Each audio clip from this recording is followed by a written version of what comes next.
Good evening all and welcome to another DMU live stream. Thank you so much for joining us this evening, and just so you're aware, we're going to be covering UCAS and what happens next within this live stream. So we're going to cover a few different topics. So we're going to go through where we are in the cycle at the moment, what to do when you're receiving and responding to offers, which I'm sure if you are applying for September this year, you'll have already started to do so.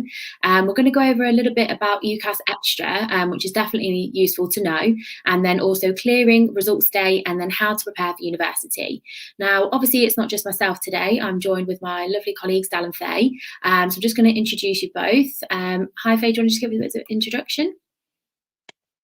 Yeah, so we're hoping to give you some advice today on what to kind of expect in the next couple of months. It's probably going to be a little bit stressful, kind of figuring things out, what's kind of coming up, especially with how things are at the moment with COVID. But hopefully this will alleviate some concerns. And yeah, please feel free to ask any questions, pop it in the chat, and we'll make sure to answer as best as possible for you. But yes, we've been in the team a while now, I think myself and Dal, so hopefully we can answer any questions that you may have. Definitely. Thank you so much for that, Faye. And Dal? Pretty much to echo what Faye's just said, this year is somewhat unusual compared to previous years. So if you've had brothers or sisters or friends that have gone to university, your path and what you guys will have to do might be a little bit different, but hopefully over the duration of our live stream, we'll be able to cover those for you. But yeah, as Faye said, if you do have any questions, please do let us know, and we're more than happy to answer those on air for you.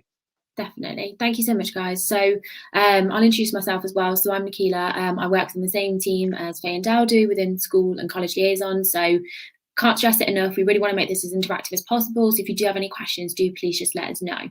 Okay, so I'm going to get started with where we are in the cycle at the moment. So if you're applying for September 2021, if you're due to start with us this year, you probably will have submitted your application. The UCAS deadline for equal consideration was obviously extended at the start of this year. So typically it's normally mid-January, but it was pushed back till the end of January this year. But obviously it's not too late if you haven't submitted an application. We'll go through your different options that you have at the moment moving forward. So if you have made an application, you might either be waiting to hear back, or you might have even started to receive some offers. Bear in mind, obviously, the deadline, I think, is in May, the end of May, to start to receive all your offers back. So there's still plenty of time, not to worry if you're still waiting on a few to come back to you. Now, what will be happening is the admissions team will be looking through your application and making an assessment as to whether they think you're suitable for a particular course, and you'll start to receive a few of the different types of offers. So you might receive a conditional offer, which is whereby they believe that you're suitable for the course and you just have a few conditions to meet, which is typically things such as academic criteria. So you might be waiting on your A-level results or your BTEC results or something along those lines. And they might also ask for things like a DBS check or an interview or a self-declaration form. That really does depend on the type of course that you go for and whether those types of things are needed. But everything will be put into your conditional offer letter so that you know what to expect and what you need to send off to the university to kind of proceed further with the next few steps. You potentially, if you've been in an unfortunate position, you might have an unsuccessful offer whereby, unfortunately, they're not able to make you an offer. It's nothing to be disheartened about. That is why you have 5 different choices on UCAS to kind of spread that risk a little bit and give you kind of 5 chances to get the offer that you want. You might also have something known as an alternative course offer, whereby they have perhaps considered your application, taken a look at everything, and although they feel that you're a great candidate, perhaps you weren't quite suited to a particular course, or perhaps you've applied for something that's really competitive, such as our few courses like midwifery, paramedicine. Those types of courses do tend to fill up really, really quickly. So if you haven't been made an offer, don't be disheartened. Sometimes you'll have an alternative course where they think you meet the criteria and that you'll be a really good fit. They don't want to sort of give you a straight up unsuccessful offer, and they think you'd be suitable elsewhere. So do bear that in mind as a good option as well as a backup. And then also there might be something known as an unconditional offer. Now, typically this year that perhaps won't be a thing because UCAS have removed that, but essentially unconditional offers are whereby you have no conditions left to meet and you're pretty much good to go with that university. Now, you might have things such as an interview, or you might have to submit a digital portfolio or something along those lines, or an audition, depending on the course you're going for. We do have hints and tips on our website for how you can prepare for interviews and auditions and portfolios. So we'll link that in the comment section. So if it is of any use to you, please do have a look at the resources there. It's definitely best to be over-prepared than under-prepared for this type of thing. So do have a look at the link that we'll post in the comment section for you. So do keep an eye on your UCAS track, because if you have submitted an application, typically that's how the university will update you on your application status. We'll notify UCAS, who will then make a change on your track. But also do check your emails, your spam and your junk folders, because sometimes the admissions team will be in touch with you directly. The best way that they normally do that in our university anyway is by email. So definitely do keep an eye on your emails, because unfortunately sometimes they can end up in the spam and junk folders. Now, I think we've had enough of my voice for a little while, so I'm just going to hand over to Faye, who's going to give us a bit of an overview about UCAS Extra, how it works, when it opens, when it closes, so you can start to have a bit of an idea if this is the right option for you. So if you haven't made all your 5 applications yet, if you've left maybe one blank, you can actually still go back into it, into your UCAS track, open up your portal, and you can still make another application if you wish. It's just always important to call the university and check they're still taking applications, they still have availability on that course. And if you have made all of your, you've made all your 5 choices, you've done that already, and perhaps you were unsuccessful in all of them, it can happen. Or maybe you've just changed your mind about what you want to study or where you want to study. Then you can have a look at UCAS Extra. Now, if it's just that you want to go to the same university, you want to make a slight change to the course that you've applied to, you can actually call the university up, have a chat with them. It might be a simple switch that they can do on their side, that you don't have to go through UCAS Extra. It could be that you just want to switch from, say, law with human rights, for example, and you want to switch to business law instead, or maybe you make a change within, just from psychology to criminology. So something within the same faculty, it might be that we can do that in-house. So do always call the university, have a chat with us, and we'll see what we can do on our side first. But if you want to apply to somewhere different, or perhaps to a completely different course, then UCAS Extra could be for you. If you are holding offers for other universities, you do have to completely disregard these. You have to reject them, and kind of start afresh. But the only thing this time is that you can only make one application, so receive one offer. So it does feel a little bit riskier, I suppose. But you've got to, want to go to the university that you're applying to. You're going to want to do the course, because you're going to spend the next 3-4 years at the university. So if UCAS Extra does apply to you, and yes, you only have one more application, one more choice, then it is worth it if it means making the right decision. Now, UCAS Extra is already open, and it runs up until July, but if it does apply to you, then I would say jump on it, make this decision sooner rather than later. And again, speak to universities before making an application, check they have availability, check that you sound like, talk through your qualifications. Does it look like you are an appropriate candidate for that course? Just have that conversation with the university before submitting an application and disregarding any offers that you might already have. Thank you, Faye. Yeah, I definitely can't stress that enough. Before you make any changes to your UCAS track, it's definitely best to get in touch with the university, just because, as Faye mentioned, you never know, a course might have been filled that you're interested in, or you don't quite meet the criteria. So definitely do get in touch with the university before you make any changes to your UCAS track and unnecessarily decline any offers that you then might struggle to kind of get back again. So definitely do get in touch with us. We'll pop the details of our lovely admissions team and our inquiries team in the comment section. So if you do have any inquiries about UCAS Extra, perhaps you're in that position where you perhaps want to add DMU as a choice, but you've kind of used up all 5 choices, or you have 5 unsuccessful choices and you're considering DMU, anything like that, you can get in touch with us and we'll let you know of your options. But definitely best to get in touch with us so that we can give you as much information as possible. Now, with me, to be honest with you, when I was applying to university, I didn't really know about UCAS Extra. So it is kind of there as like a safety blanket. If you are in that position where you do need to make some changes, don't worry, UCAS Extra is kind of there to kind of help you and give you that additional support, a little bit of extra choice, so that you don't have to kind of get to clearing and then make your decisions then. And then what you'll obviously have to do is you will receive all decisions from universities by the 20th of May. That's the deadline's a little bit later this year. And then you'll have until the 10th of June to make your decisions on UCAS. So if all your decisions have been received by 20th of May, you still have that a couple of weeks there, 3 weeks or so, to kind of consider your options, look at the pros and cons of everything, do your research, look at accommodation, look at transport, look at everything that is important to you when you're making your decision about university and locations, etc. Take a look at the course content, make sure you're happy with that, how it's being delivered, the facilities. There's so many things to consider, but definitely do your research if you haven't done so already, so you can kind of see what your options are and which one you perhaps would like to go to, and your insurance choice as well.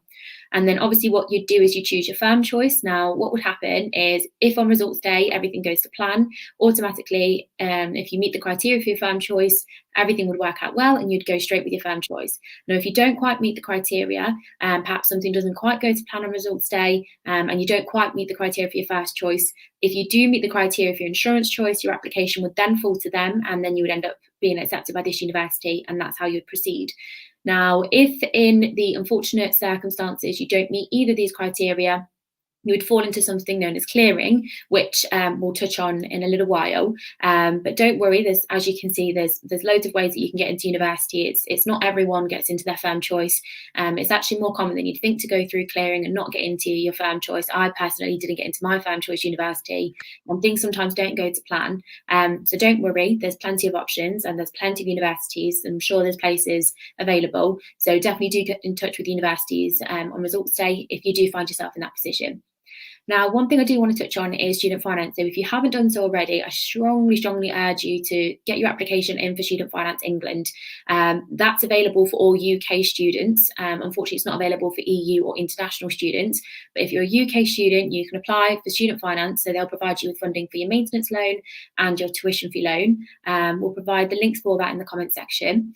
And as I say, it's important to get started with that sooner rather than later, just because the application process can be a bit lengthy, can take a few weeks to get back from them. So definitely do get started with your application if you haven't done so. And then obviously once you've chosen your firm and your insurance, you can book accommodation with your firm choice university. So I think my colleague Dal is now going to touch on a few bits regarding clearing, when it opens, when it closes, and how clearing itself actually works. Yeah, sure. So as the guys have mentioned, there are many different ways that you guys can go through to get your place at university. So you could do what Faye was suggesting in terms of going through UCAS Extra, but for whatever reason you don't secure your place through UCAS Extra, you always have the opportunity to do so and come to university through clearing.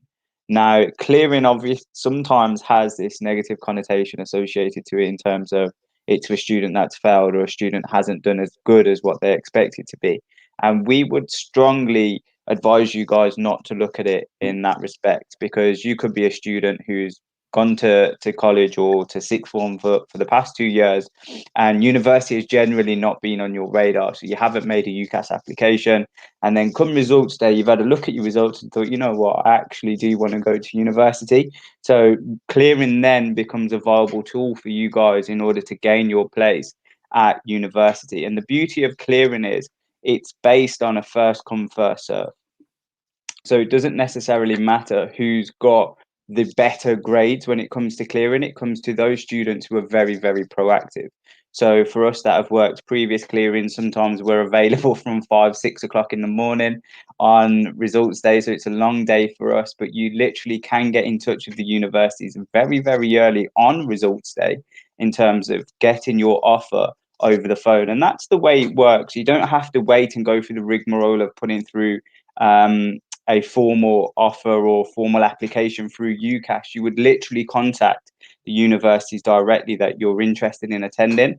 But as the guys have mentioned throughout, make sure you are doing that research, understand what the university is about, understand what the course covers, because it's going to be important, because this is what you're going to be studying over the next 3 years. You guys then would relay your information to us in terms of what grades you've got, and then we will give you an offer over the phone if you meet our criteria.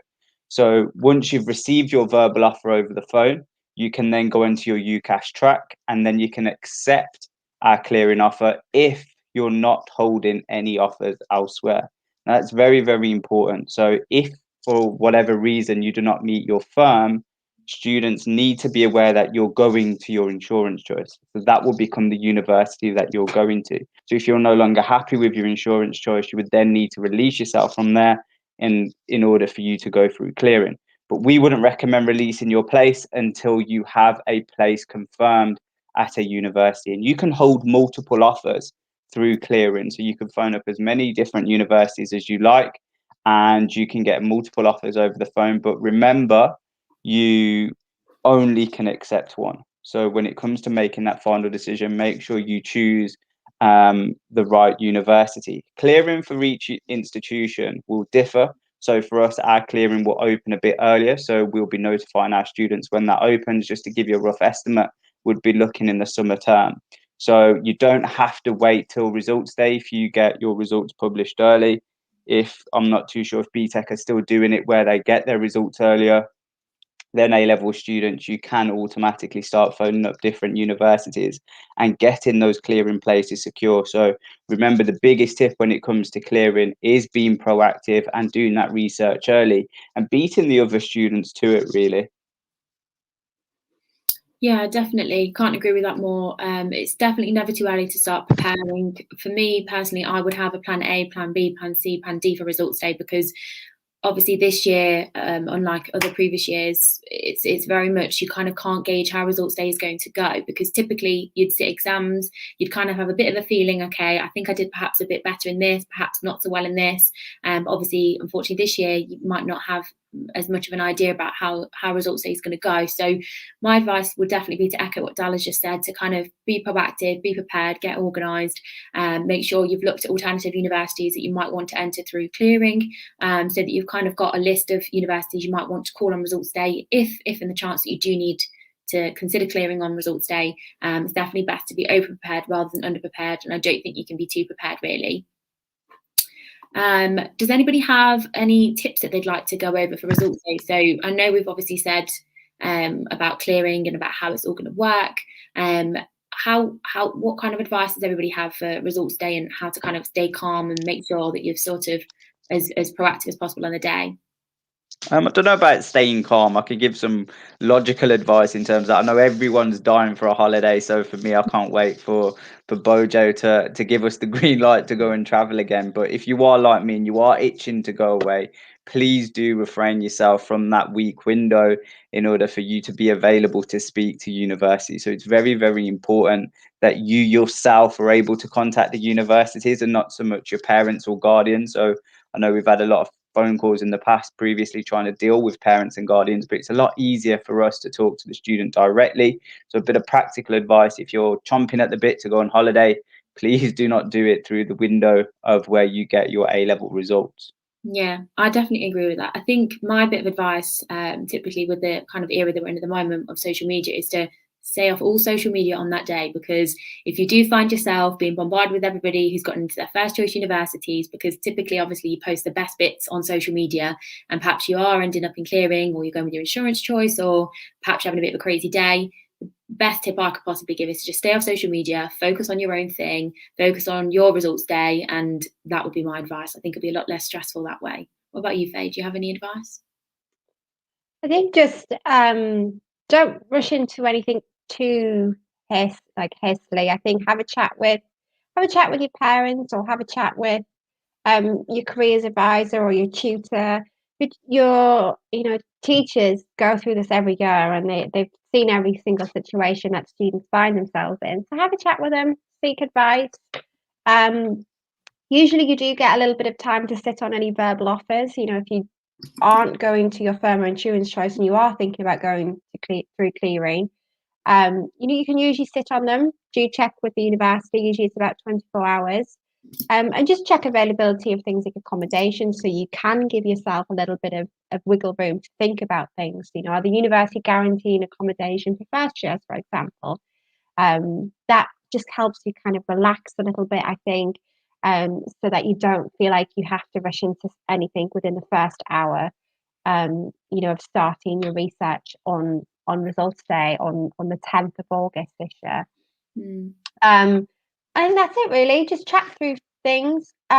and if you can't resist, you do go on holiday, just make sure you go somewhere that has got a good internet reception, so you can make those WhatsApp calls or whatever you might do.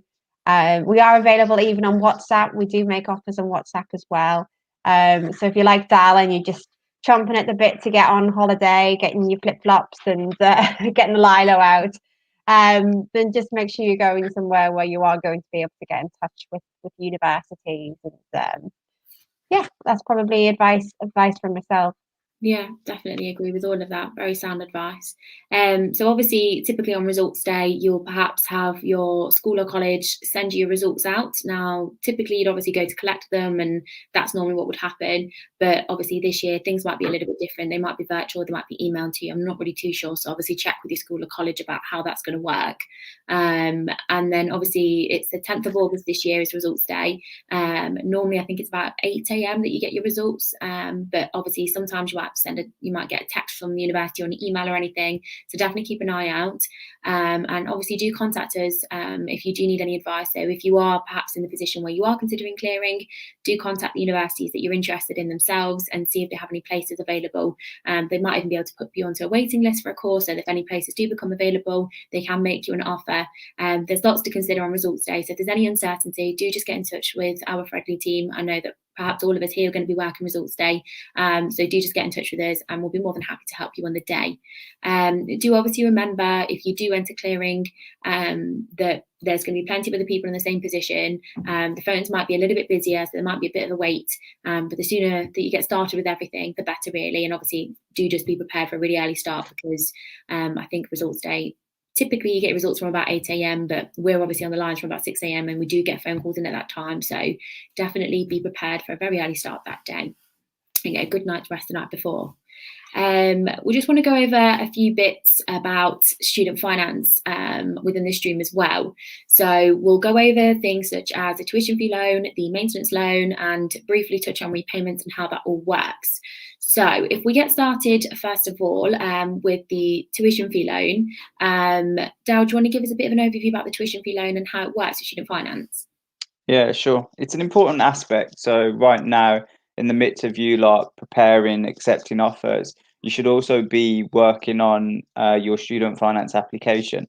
Now, we're not going to go into this into a lot of detail because we have done previous live streams on it before, but we're just going to give you some headline facts and figures for you guys just to refresh yourself, or let you know if you haven't been informed of this already. But your tuition fee loan states exactly what it is. So it's the loan that's covered for you to come to university. So you guys do not have to pay the university up front. So no one's going to be expecting you guys to turn up in September and pull out a check or bank transfer of £9,250 before you can start your study. So when you're applying for student finance, when you're applying for your tuition fee loan, that covers part or all of your cost in terms of you guys coming to study at university. It's important to note here that they do not pay 3 years. If your course is 3 years long, they do not pay 3 years off up front. So what they do is via semester. So in terms of, for each semester that you guys complete, student finance will automatically pay the university.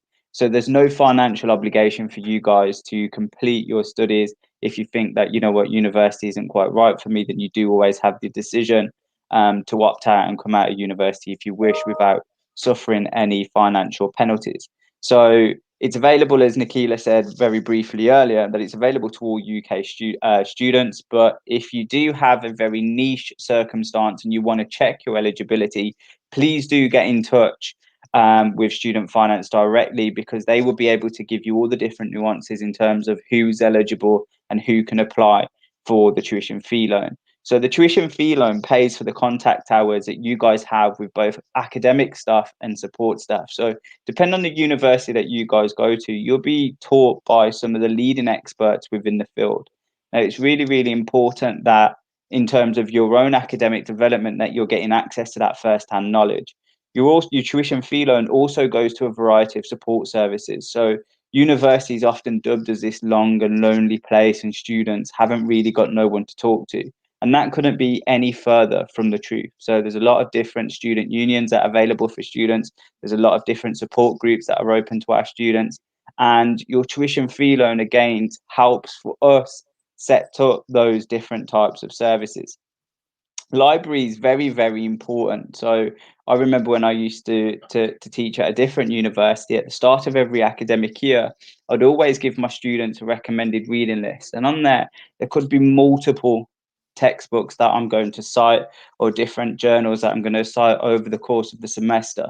Now, if each student was to go out and purchase every single textbook, that can become quite expensive towards a student. So the universities have recognized that, and we've tried to equip our library with the most types of resources that you guys are going to be using over the course of your degree. But we cannot provide resources for everyone. Again, here the word that I'm going to use is that the students have to be proactive. So we always try and emulate a employment style environment. So if you're doing a degree within the computing field, or the engineering field, or the design field, we try and have the correct systems and computers and IT software in place that will really allow you guys to excel when it comes to you guys transitioning into your careers. And if your degree has any accreditation towards it, so if it's an accounting and finance degree that has the official accreditation that we do with a lot of our degrees, then your tuition fee loan will also cover parts of that as well. And of course, we're always constantly looking to improve our facilities to make sure that our students are immersed in an environment that is really close and really similar to what it would be in regards to employability. Thank you, Dale. Yeah, so obviously that's just a bit of a brief overview of tuition fees and how that works and what it is that your tuition fees cover. The second type of loan that you can apply for from student finance is more towards your cost of living, and it's known as a maintenance loan. I think Faye's just going to give us a bit of an overview about your maintenance loan and how it all works, if that's okay. So if you are, again, a UK student, or perhaps you have settled status, you can have a look on the government website, which we'll post in the comments, to check what you're eligible for. So you can have a look at your eligibility for the tuition fee loan, and also the maintenance loan as well. The maintenance loan, as Nikita said, goes towards your living costs. So that could be accommodation, it could be bills for that accommodation, transport, food, social life costs, and just everyday costs. If you're eating out, getting a coffee, or you're paying towards your gym, for example, that's what your maintenance loan goes towards. And you might think, well, do I still get it if I'm going to live at home? And yes, you can. You can still access certain amounts if you are going to live at home, because they still, the government still sees that you will still incur costs whilst you're at university. Now, what everybody gets is different. So it's not like the tuition fee loan where it doesn't look at your household income, for example. So if you live with your parents or family members, they would look at the household income of who you live with for your maintenance loan, where they don't do that for your tuition fee loan. So if you are eligible, you will get something, but they will look at various things. So they'll have a look at if you're living at home, if you're living away from home, if you're going to move to London to study, then you would be eligible for a larger amount of money to borrow for your maintenance loan. They also have a look at things like what year of the course you're on. So usually in your last year of university, you get a smaller amount just because it's not to cover the summer holidays, for example. So yeah, everybody's going to get something different. There is a brilliant link as well. It's if you pop onto Google even and type in student finance calculator, you can already get an estimate of how much you'd have to live on, and then you can start planning things like your accommodation if you are living away from home, and you can start seeing what kind of accommodation you can afford. And I think that's quite exciting to start kind of making a plan. And also even planning, is it going to be enough money? Do you need to work part-time? Do you need to look at working whilst you're studying, or working in the holidays? Remember during university years, you are off for about 3-4 months. So sometimes, that's a good opportunity to work full-time for a number of months, and actually build up the money that you'd have in your student bank account. And this is just a infographic here of what you might be entitled to. So on the left-hand side, you can see household income. And then as it goes along, if you're living at home, if you're living elsewhere, and if you're living in London. So I guess the government kind of expects that your family support, parental support will help bridge the gap if you are from a higher household income. So it's obviously really important to have that conversation to see if that is that financial support available, or if you need to look at making ends meet by perhaps getting a full-time job in the holidays or working part-time throughout the term. So those are the figures there. So pop onto the student finance calculator and perhaps start doing some workings out and having a look at how much student accommodation might cost you per academic year. Fab, thank you so much. So I know Fade obviously touched upon working part-time whilst you're at university. It's definitely something that I did whilst I was at uni. I couldn't quite afford the cost of living in the city that I was in. It was a very expensive city to live in, unlike Leicester, which has actually been voted one of the cheapest university cities to be in. So we're very fortunate in that regard. But for me, whilst I was at university, I worked quite a few times during the week, just around my timetable, and it was definitely manageable as long as you manage your time well and you kind of plan out when you're going to be working, when you're going to be studying, when you're going to be in lectures, and just make sure you're on top of everything. It shouldn't be a problem at all to work alongside your studies, as long as you've got a kind of course where that's possible. If you're perhaps studying something such as nursing or midwifery, where there's quite a lot of contact hours, you have placements and stuff involved as well, you might struggle to kind of have that employment. So there are NHS bursaries available for those types of students from the past couple of years, just because obviously we appreciate that it is kind of difficult with the way the placements are structured to have that employment as well. So we'll pop the link in the comment section about additional help that you can get, such as scholarships and bursaries and NHS bursaries. We'll pop that all in the comment section for you so you can start to have a look if that does affect you.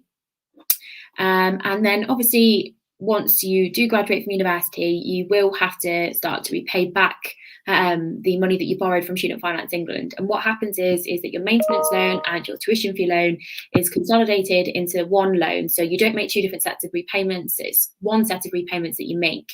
And the payments that you do start to make will be from the April after you've graduated. So if, for instance, you're graduating this summer, you wouldn't start making payments until April 2022, just to give you a little bit of a leeway before you start making your repayments. And the good news is that you only start to make repayments once you're earning above a minimum threshold amount, which is £27,295. For some reason it's not a nice round number, but there we go. But yeah, as you can see, you will start to make repayments once you're earning above that threshold. So if, for instance, you're earning bang on that threshold, your monthly income after tax would be £1,850. Anything below that, you'd make no repayments. Once you start to earn above that amount, if, for instance, you're earning £30,000 a year, that would be £2,000 a month after tax, and your monthly repayments would be £20 a month. So as you can see, as your gross annual income increases, so too obviously will your monthly income, and then your repayments go up as well. So the way that this works is that if you're earning a little bit more, regardless of how much you're earning, as long as that chunk below £27,295, you won't pay anything back on. You only pay 9% on your earnings above that threshold. So essentially what that means is, regardless of how much you borrowed, so if, for instance, you come from a lower income background and you're borrowing a lot more, regardless of the amount that you borrowed, your repayments will be the same, and it's based on your income rather than how much you borrowed. So it is fair in that regard. And just to make it clear, your balance is cancelled after 30 years. So if, for instance, you're making your monthly repayments, you don't have to think about it, because it is taken out of your payslip every month, much in the same way the national insurance and taxes. Once you've been making the payments for 30 years after graduating, it's completely wiped. So statistically, very, very few people will make the full repayments across their careers, because 30 years isn't that long a time in terms of how much you're paying back. So unless you're graduating and straight away on an incredible salary, most people, statistically, very, very few people actually do make the repayments completely. So definitely, if that is perhaps something that you're considering about university and you're kind of sat on the fence and you're a bit concerned about how the finance sides of things will work, do bear that in mind, the way that it's calculated and the fact that it is wiped after 30 years. And then obviously there's no penalties for early repayments. If you do wish to pay it back a little bit sooner, you can do, although it's not typically something that I would advise, just because the way that repayments are structured, as I say, it's wiped after 30 years. So if you're not going to be making the payments anyway after 30 years, it doesn't really make sense personally to me to repay back any more than what you have to. And also the most important thing is that it doesn't affect your credit score. So if in the future you are applying for a mortgage or car finance or credit cards, anything like that, having student debt will not kind of hinder you in that way. So that's kind of why I don't typically see it as a debt, even though it's something that obviously I've incurred through going to university. I kind of see it as more of a graduate tax rather than a debt, because it isn't really managed in a way that normal debt is, in that you don't have to pay it back until you're earning above a certain threshold. There's a certain percentage of your income that you pay, rather than you have to pay back in chunks every month. So definitely do bear that in mind. And then obviously there is interest to be paid on top of your loan, which we won't go over today. Well, it's briefly here. As you can see, whilst you're studying, your loan will incur RPI, which is retail price index, which is currently about 2.6%, but that can obviously fluctuate. And then you'll pay an additional 3% interest. If you're earning below the threshold amount of £27,295, your interest will only be RPI, and then it goes up in increments up to 3% if you're earning between £27,295 up to £47,835. And then if you're earning above that amount, you'll be paying RPI plus a maximum of 3% in terms of interest on the loan. So do bear that in mind. Obviously, it does still have loan interest, but it is pretty reasonable, and it's based on your income as opposed to how much you've borrowed. So do just bear that in mind when it comes to thinking about the options with finance with university. Now, we've covered a lot of topics here today. Obviously, it's been a bit of a whistle-stop show into maintenance loan and tuition fee loans and how all of that works. But we do have one last topic that we want to cover, which is how you can start preparing for university. So obviously, for a lot of people, when they start to attend university, it might be the first time they've ever moved away from home. You might be 18 years old and you've got a lot to kind of think about. And at the moment, rightly so, you're more worried about your results and how all of that's going to go.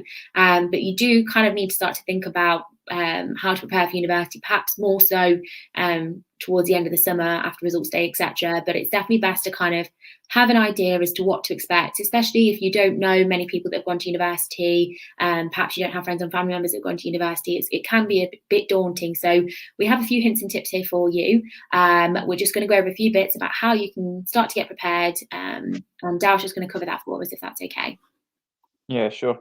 So when you accept or make a university your firm choice, you'll receive a lot of information from that university, and usually you'll receive a welcome pack. Depending on the university that you choose, you might also receive a gift upon accepting that university, and you'll get that confirmation given to you via email. It might also come through a letter, depending on what the university chooses to do.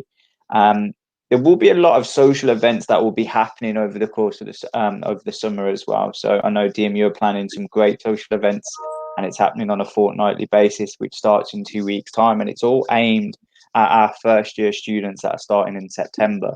So you'll be invited to those very, very soon. So it's important that you guys come along, because you get the opportunity to meet other students. So we know from conducting some research that students are absolutely craving for that peer-to-peer interaction.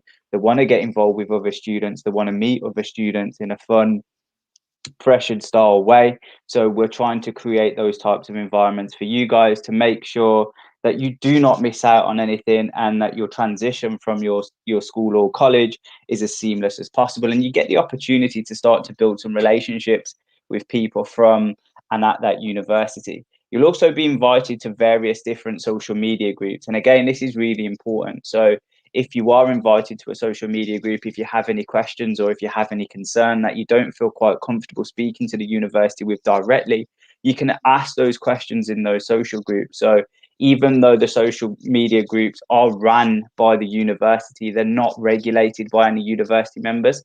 So it is an open forum. It is an open community for our students to really discuss and ask any questions that they feel they need the answer to.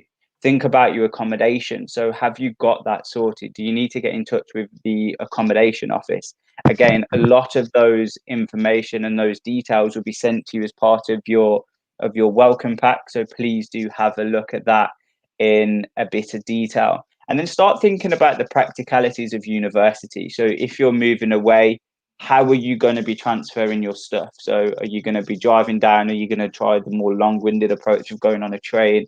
How does that look for you? If you're staying at home, what does your commute look like? Is it easier for you guys to get on the train? Is it easier to drive? If you're driving, does the university have parking spaces? Do you need a mortgage to pay for the parking space? Start to think about these different things prior to you guys coming to university. So then at least you know, especially when it comes to budgeting and just following on that student finance topic, at least you'll know what money you'll need to park on campus, to move around campus, to get to and from campus. So it's really, really important. Think about some of the stuff that you guys want to bring. So from my own previous experience, I don't know about the rest of the guys, I wouldn't take anything that's of value or of sentiment. So I can remember some parties that went down, not going to discuss details, but things did get broken. So if you do have something that's quite valuable, if you do have something that has a sentimental value, really consider, do you need to bring it? So here, the MO for me is that cheap and cheerful. Get anything that's cheap. So if it does break, if it does get misplaced or whatever, then at least there's no real harm done in that respect. What would you guys say? So thinking back, I know Faye's a bit longer for you, but in terms of preparing for university, what was some of the things that you guys did? I mean, I definitely echo what Dal said about keeping it cheap and cheerful. I had a friend who had a housemate in her first year. For some reason, she went out and bought everything from John Lewis. Like in her first year of uni, this girl blew through her loan in first year. She turned up with nothing, went straight to John Lewis because there was a John Lewis around the corner from our uni, and bought everything from there. As you can imagine, very little of it was left at the end of the year because you're sharing a kitchen most likely unless you've got a studio space, and people do share your things. Even if you try and like kind of keep things in your own cupboard, they will come and help themselves to your things. So don't be spending the earth on all the things that you move in with, because they will get damaged, they will get lost, they will get pinched. If you kind of keep it cheap and cheerful, make sure you've got what you need, but you're not spending any more than what you need to. That way you're not precious about anything. So if anything does get damaged, or if you do see that housemate that you really don't like that keeps using your stuff, it's not really the end of the world. I definitely agree with that. What about you, Faye? I think just if you're moving away from home, don't take too much. I think I took too much, and then when I got to my accommodation and realised I had to find somewhere for all of these things in my little bedroom that I had in my halls of residence, and I was a bit. I think my dad had to take some stuff back because I couldn't fit it all in. So I think just sometimes you can buy things when you get to university if you need them, so you don't feel like you have to take the kitchen sink. You can pop to the shops, even if it means sometimes just coming back in an Uber or something. If you do need to do that big kind of Wilco shop or something, or Argos shop, or wherever it is you want to go, definitely not John Lewis. You can do that whilst you're at university, and sometimes just wait to see what you actually need when you get there. You might find that you don't need half the things that you take. Just wait to settle in a little bit, and then take it from there. You might be able to save a little bit of that student loan. Yeah, I definitely agree with that. What I did was when I moved, I kind of so obviously it was relatively warm when I first got to uni because I moved in September, and for some reason we had a really warm year that year. So I took like a few warmer bits, but then mainly my winter stuff because I knew it was going to get cold really quickly. So rather than taking loads and loads of summer dresses and things that I wouldn't really be getting much use out of, I took a few warmer bits and then mainly my winter wardrobe. And then obviously around March, April time, once it started to get a bit nicer, I kind of took back home with me all my jumpers and heavy pieces that I knew I wasn't going to be wearing, that I didn't have storage for, and brought back some of my summer dresses. I kind of like split my wardrobe into two and kind of swapped throughout the year as to what I needed, because as Faye said, you don't necessarily have the most storage. You might go from a really decent sized wardrobe at home to a teeny little single person wardrobe, and unfortunately you don't have so much storage and you don't have anywhere to put it. You can't kind of put it in another bedroom. So yeah, definitely be careful with what you pack. Kind of make a list me and Faye, we love a good list. We're very organised people. Make a list of everything you need so you're not kind of packing unnecessarily, because it can kind of be easy to kind of panic and just pack everything. But if you're organised, you have a list, pack only what you need, then you'll fit everything in, and your poor dad won't have to take back everything that you don't fit in. So yeah, I hope that kind of gave you a bit of an idea about how to prepare for university and what it is you need to take with you. We have had a question come in, so I'm just going to pull that up now, if my mouse will load. Here we go, lovely. So we've got a question from Dan Smith. Could I come to De Montfort with ABB but a fail at GCSE English? Now, to answer your question, Dan, our entry criteria massively varies depending on the course that you want to go for. Some of our courses have to have GCSE English, others perhaps there's a bit of flexibility there.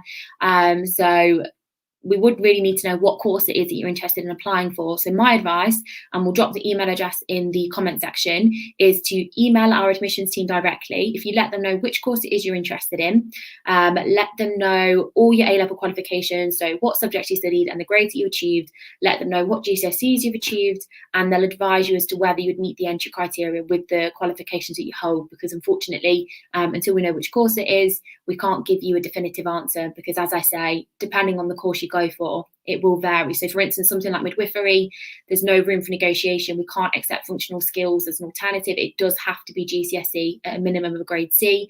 But if you're studying something else that doesn't really require that, there might be a bit of flexibility. So that would be my answer to you, Dan. I'm sorry it's not a yes or no, but we'll drop that into the comment section for you. We'll drop the admissions team's email, give them an email, and they'll get back to you. Keela's commented computer science. Yeah, I've just seen that, computer science.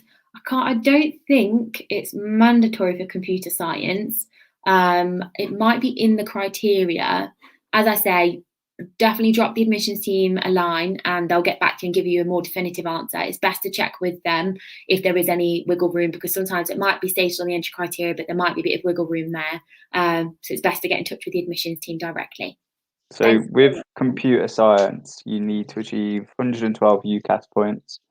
Or if you look at your GCSEs, it needs to be at a grade 4 or above, including English and maths or equivalent. So if you do the equivalent functional skills, then that will be acceptable for computer science. Alternatively, you will need your English GCSE at least a level 4. Fab. Thank you so much for that, Dal, and thank you, Dan, for your question. If anyone does have any more questions, do let us know, because we are going to wrap up the stream very shortly. Last thing, any other top tips, anything else that we want to mention about university, anything that would encourage students to get involved in, something you wish you knew when you applied for university or when you started university? I know that's very broad, but do we have anything? For me, it's not something that I wish I knew, because I knew, I just didn't do it. So I think hindsight's a wonderful thing for me, especially when doing these types of talks, because sometimes I look at all the different opportunities that students have got in terms of just enhancing their social experience. Sometimes I think I missed out on a lot of that when I was at university myself. So the only thing that I really focused on was my degree and playing sport. So, and I didn't really look at anything else socially, like societies or doing stuff wider that's associated with the university. So like maybe volunteering, helping out in the community, stuff like that. So I feel like for me personally, I didn't pay attention to that because I didn't think it was as significant as much. But now looking back, I really wish I would have got involved. So my biggest advice to you guys is that any different types of opportunities always going to give you a different skill set that you're going to develop. You're always going to develop a characteristic from it.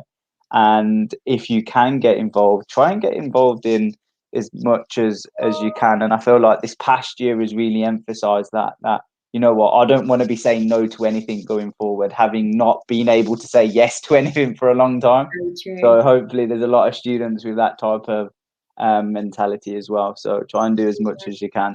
I definitely agree with that. I do think this year makes you appreciate every little thing. You'll never be unhappy to do anything ever again. You'll say yes to everything, even if it's not something you want to do. You'll kind of just say yeah, just to make the most of every opportunity. My advice, kind of similar, but a bit more specific. For my degree, it wasn't an option to take a placement year because of the type of degree that it was. We had kind of set modules and rotations and stuff we had to do. It was an optics degree, so it wasn't really relevant to me. But these days, it's really a good thing if you can get involved and take something like a placement year or an internship throughout your studies. I would definitely warmly recommend that if you can, just because it gives you a year of working experience, which not only can motivate you to do well and smash your final year, which statistically, if you do take a placement year, your grades do actually improve. But I do think it's really important whilst you're at university, even though you've got the academic side, I do think it's important to have a working experience as well, because when it comes to graduating and you're applying for those all-important graduate jobs and schemes that are really, really competitive, if you have a placement year, you're a lot more appealing in that you've gone through an application process before, you have a lot more to talk about, and also you're getting basically a chance to experience a year in working. And if it's something that you don't actually enjoy in that year, you kind of have an opportunity to make some changes when you graduate and apply for something different. Whereas if, for instance, you don't do a placement year, you graduate and for the first time ever you work within that field, you might find, actually, I'm not quite a fan of this, or perhaps I could have done this instead, but you kind of don't have the opportunity straight away. So definitely do take a placement year or an internship of some kind, just to build up your work experience alongside the academic stuff. Faye, do you have anything you want to mention? I think that was pretty detailed. Yeah, just get involved in as much as you can. Look out, always to read your emails from the universities, because they actually are saying really useful things. They are telling you about what's going on, what kind of things you can get involved in, how you can enhance your employability.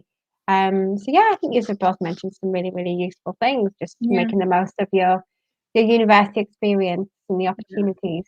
Definitely. We've just had a question come in from Dan again, which is, can I resit it at De Montfort? And if that is in reference to your English GCSE, unfortunately not. No, it's not something that we offer at the university. You would need to meet that criteria in order to be accepted onto the course. If it is within the criteria and we can't have any wiggle room there, then you would need to, unfortunately, have met that criteria before you're accepted onto the course. It's not something you can do alongside. So unfortunately not, Dan. Okay, I think that looks as though that's the final question that we're going to be getting in tonight. So I just want to say thank you both, Faye and Dal, for joining, and thank you all for listening. We hope that we've managed to answer any questions that you have on a variety of topics about what happens next, student finance, and even life at university. So we will, I'm sure, have some upcoming live streams coming up soon. Do keep an eye out on the website for further live streams. And for now, have a lovely evening, and we will see you all in the next live stream. Take care, guys. Bye.